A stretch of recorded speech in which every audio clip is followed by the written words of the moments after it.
मैं शुभ्रांशु, मैं IIT दिल्ली से आया हूँ। मैं राहुल त्रिवेदी, मैं एक कंसल्टिंग कंपनी से आता हूँ। I am Piyush Sunthalia, I am a CA final student and doing business. हमारे देश के राजनीतिक हालात आज एक बड़ी चिंता का विषय हैं और इन हालातों के लिए जिम्मेदार है एक अपरिपक्व राजनीतिक सोच, जिसका नतीजा है भ्रष्टाचार, गरीबी, बढ़ती महंगाई और घटती विकास दर। इसीलिए अब बदलाव बहुत जरूरी है और ये बदलाव लेकर आ सकती है इस देश की युवा पीढ़ी, क्योंकि सोच में परिपक्वता उम्र से नहीं बल्कि कुछ कर गुजरने के जज्बे से आती है। अगर आपको इस बात पर विश्वास नहीं होता तो आइए हम आपको दिखाते हैं ऐसे ही जज्बे से सराबोर कुछ हस्तियां। Youth icons of India. Chhatrapati Shivaji Maharaj 1627-1680 fought his first battle against the Bijapur commander of the Torna fort named Inayat Khan. Then he was 17. Swami Vivekanand 1863-1902 delivered the famous inspiring speech in 1893 at the World's Parliament of Religion in Chicago. Then he was 30. Rani Lakshmi Bai of Jhansi 1828-1858, leading figure of the first war of Indian independence in 1857, fought the war against the British. Then she was 30. Mohandas Karamchand Gandhi 1869-1948 started the civil rights movement in South Africa in 1893. Then he was 24. Vinayak Damodar Savarkar 1883-1966, revolutionary, sentenced to 2 life terms imprisonment amounting to 50 years. Then he was 27. Khudiram Bose 1889-1908, youngest revolutionary. He was sentenced to death in a bomb case. Then he was 19. Chandrasekhar Azad 1906-1931, founder of HRSA revolutionary group, shot himself keeping his pledge to never be captured alive. Then he was 25. Bhagat Singh 1907-1931, Indian nationalist, considered to be one of the most influential revolutionary, hanged to death. Then he was 24. Shyama Prasad Mukherjee 1901-1953, founder of Bharatiya Jan Sangh, fought for Jammu and Kashmir and once said, एक देश में 2 विधान, 2 प्रधान और 2 निशान नहीं चलेंगे. Became the youngest vice chancellor of the University of Calcutta in 1934. Then he was 33. N.R. Narayana Murthy. He co-founded Infosys in 1981. Then he was 35. P.T. Usha, Queen of Indian Track and Field, won her first gold in 1983 Asian Track and Field Championship in Kuwait. Then she was 19. Sachin Ramesh Tendulkar. Tendulkar played his first test match against Pakistan in Karachi in 1989. Then he was 16. Captain Vikram Batra 1974-1999, posthumously awarded the Paramveer Chakra for his actions during the 1999 Kargil War. Then he was 25. Dr. APJ Abdul Kalam, Missile Man of India, became project director in ISRO of India's first indigenous satellite launch vehicle SLV-3 in 1969. Then he was 38. Atal Bihari Vajpayee, a poet, politician and statesman, the most popular mass leader and regarded as one of the best prime ministers of India till date.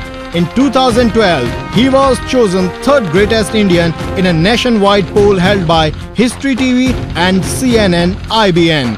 He started his political career at the age of 27. He became member of parliament in 1957. Then he was 33. Next can be you.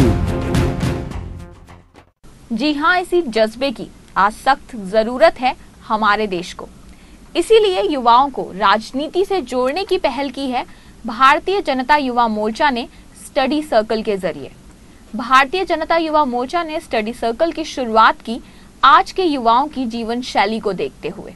आज के दौर में युवाओं का एक बड़ा वर्ग अपनी शैक्षिक और व्यावसायिक जिम्मेदारियों के चलते चाह कर भी राजनीतिक क्रियाकलापों में अपनी सक्रिय भागीदारी नहीं निभा पाता और इसी वर्ग को एक उपयुक्त मंच प्रदान कर राजनीति से जोड़ने के लिए स्टडी सर्कल की शुरुआत की गई।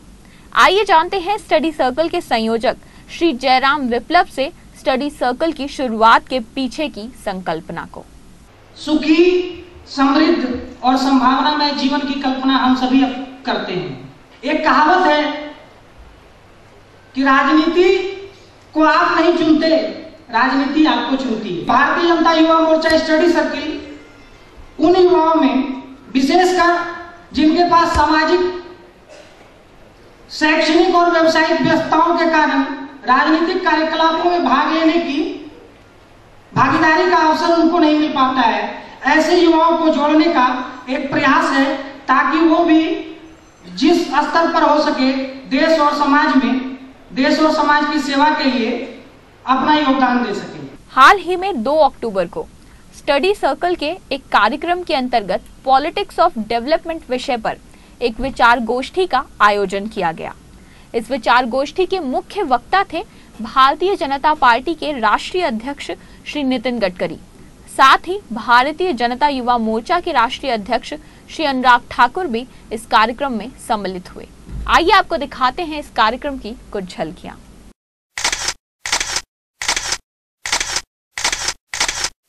मैं शुभ्रांशु, मैं IIT दिल्ली से आया हूँ। मेरा मानना है कि देश के विकास के लिए एक स्वस्थ राजनीति काफ़ी इंपॉर्टेंट है। स्वस्थ राजनीति से मेरा मतलब है जिसमें धर्म और जाति का कोई योगदान ना हो, सिर्फ डेवलपमेंट की बात हो, लोगों के पूरे समाज के, देश के हर हिस्से के डेवलपमेंट के लिए बात हो। और मुझे लगता है इसलिए मैंने बीजेपी का स्टडी सर्कल ज्वाइन किया और मैं ऐसी ही राजनीति में इंटरेस्टेड हूँ। मैं राहुल त्रिवेदी, मैं एक कंसल्टिंग कंपनी से आता हूँ। मैंने बीजेपी स्टडी सर्कल इसलिए ज्वाइन किया है क्योंकि मैं राजनीति में प्रोग्रेसिव अप्रोच को देखना चाहता हूँ। बीजेपी में स्टडी सर्कल प्रोफेशनल्स लोगों के लिए बनाया गया था। एक अच्छा प्लेटफॉर्म है जिससे आप युवा लोग जुड़ के देश की सेवा कर सकते हैं। I am Piyush Sunthalia, I am a CA final student and doing business.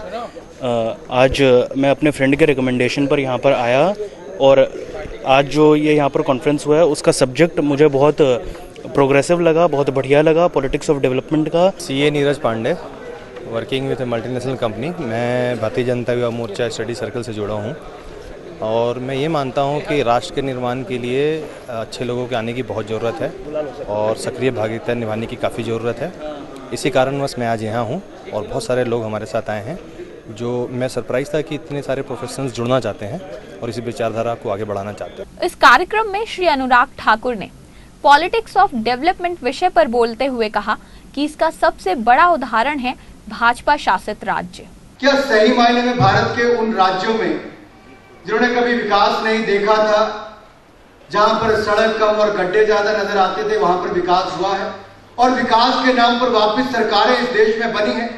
और जब मैं मध्य प्रदेश, छत्तीसगढ़, गुजरात और बिहार की बात करता हूं और अब पंजाब की बात करता हूं तो भारतीय जनता पार्टी ने ऐसी सरकारें दी है जिन्होंने विकास भी किया और वापस सत्ता में आई। तो पॉलिटिक्स ऑफ डेवलपमेंट की बात वहां पर की जा सकती है। 2003-2004 में अगर हम बिहार के विकास की बात करें तो -5.1% है और पिछले 10 वर्षों का, 9 वर्षों का एवरेज ग्रोथ रेट निकाले तो 11.4% है, जो अपने आप में बहुत बड़ी बात है। और ये केवल बिहार तक सीमित नहीं होता, मैं 10 राज्यों को गिना सकता हूं, लेकिन 2 और बड़े राज्य मध्य प्रदेश और छत्तीसगढ़। मध्य प्रदेश में -3.9% 2002-2003 में था और पिछले 10 वर्षों का एवरेज 7.6% पॉजिटिव ग्रोथ रेट हमारी सरकार ने दिया, शिवराज सिंह चौहान जी ने दिया।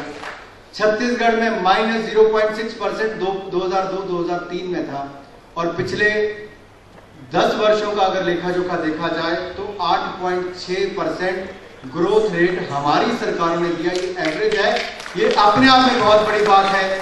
जब देश की सरकार प्रधानमंत्री अर्थशास्त्री हो और ग्रोथ रेट कम होकर 5-5.5% पर आ गई हो, वहीं पर भारतीय जनता पार्टी शासित राज्य 9 और 10% से ज्यादा ग्रोथ रेट पिछले 10 वर्षों में हो, तो ये भारतीय जनता पार्टी के शासित राज्य। इसलिए हम कह सकते हैं पॉलिटिक्स ऑफ डेवलपमेंट पर चर्चा होनी चाहिए। हमने किया करके दिखाया। गुजरात की बात आती है तो मीडिया जगत में कहीं ना कहीं ये बात आती है कि पता नहीं कितने सांप्रदायिक भारतीय जनता पार्टी के लोग हैं। 6 वर्ष हमारी सरकार रही, अगर अल्पसंख्यक समुदाय के लिए किसी ने किया तो भारतीय जनता पार्टी ने बढ़ चढ़ कर किया। गुजरात में नरेंद्र मोदी जी ने पिछले 10 वर्षों में 140 करोड़ रुपया खर्च किया तो 63 लाख मेरे मुस्लिम भाइयों बहनों के स्कॉलरशिप के लिए खर्च किया। पूरे देश भर की एवरेज मेरे मुस्लिम भाई बहनों की पढ़े लिखों की देखी जाए तो 43% है, लेकिन गुजरात में 57% है, जो लगभग 14% है। समारोह के मुख्य वक्ता श्री नितिन गडकरी ने कहा कि हमारे देश की सबसे बड़ी समस्या विचार भिन्नता नहीं बल्कि विचार शून्यता है।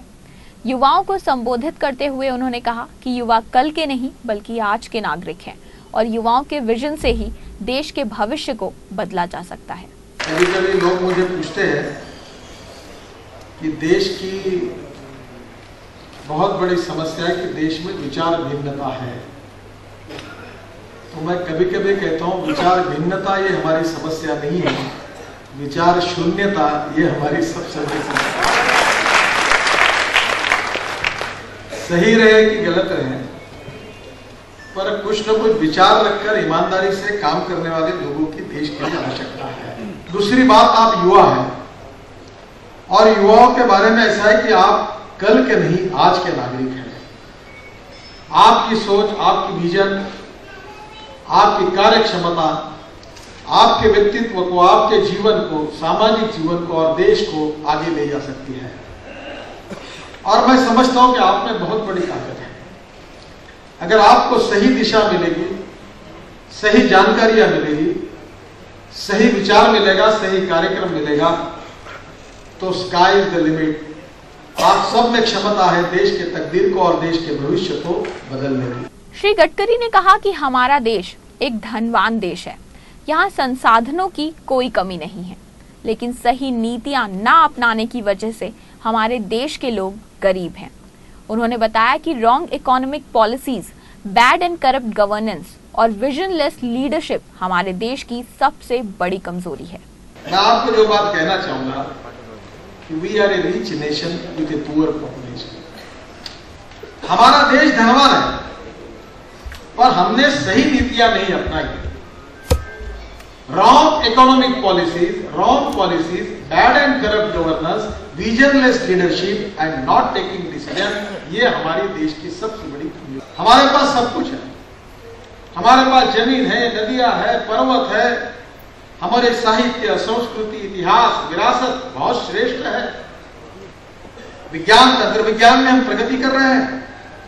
सैटेलाइट हमने लगातार छोड़ रहे हैं। स्पेस साइंस आगे जा रहे हैं। नासा में हमारे भारतीय वैज्ञानिक साइंटिस्ट के रूप में अच्छा कार्य कर रहे हैं। India is not a poor nation, it is a poor managed nation. अगर आपको भी देश की राजनीति की दशा बदहाल नजर आती है और आप इसमें बदलाव चाहते हैं, तो आपको खुद बदलाव बनना होगा, क्योंकि बदलाव इस देश के युवा ही ला सकते हैं। अपनी शक्ति को हमें ही पहचान देनी होगी और नेतृत्व की बागडोर संभालनी होगी। अब हमें ही ये तय करना होगा कि वो कौन से चेहरे हैं जिन्हें सत्ता के गलियारों में होना चाहिए और कौन से हैं वो जिन्हें बाहर का रास्ता दिखाया जाना चाहिए। मैं शुभ्रांशु, मैं IIT दिल्ली से आया हूँ। मैं राहुल त्रिवेदी, मैं एक कंसल्टिंग कंपनी से आता हूँ। I am Piyush Sunthalia, I am a CA final student and doing business.